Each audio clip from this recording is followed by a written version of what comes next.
Ever notice how some places seem almost hidden in plain sight? Innisfree, tucked just off of Highway 16 in central Alberta, is one of those places. Easy to pass by, but once you stop, there's a quiet richness to its story that lingers long after you leave.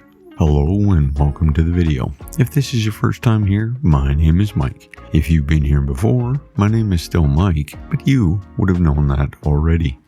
Innisfree began life in the early 1900s as a settlement called Del Norte, named by the first homesteading family to honor the idea of the North. When the Canadian Northern Railway pushed its tracks through in 1905, Del Norte became a crossroad for farmers and settlers moving into the region. Not long after, something unusual happened that changed the village's identity. Sir Byron Walker, then president of the Canadian Bank of Commerce, stopped in town, looked out over nearby Birch Lake, and was reminded of the Lake Isle of Innisfree in Ireland. Locals agreed to rename the settlement Innisfree, and in return, Walker backed the establishment of a proper bank right here on Main Street. A building that still stands today is the Prairie Bank of Commerce Museum, one of Alberta's earliest village banks and now a provincial historic resource. Through the first half of the 20th century, Innisfree grew around agriculture and rail travel, with grain elevators, shops, and community hubs serving local farmers and families.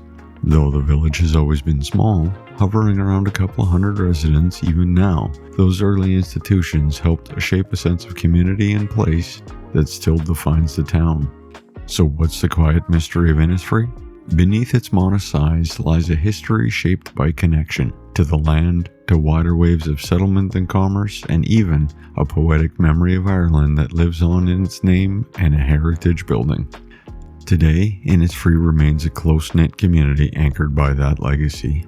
A village where the museum sits near the same tracks that brought its first settlers, where local events and recreation reflect a century of rooted rural life, and where the echoes of its past still frame how the town sees itself.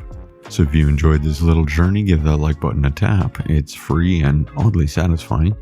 If you haven't subscribed yet, just know I share a new small town story every week, weather permitting, of course. Feel free to pass this along to your aunt, your neighbor, or that one friend who still thinks Alberta ends at Calgary. They need this more than they know. And you'll find Gradient Imaging on Facebook, Instagram, and TikTok because apparently I'm not busy enough. But until next week, drive safe, wave at strangers, and take the scenic route.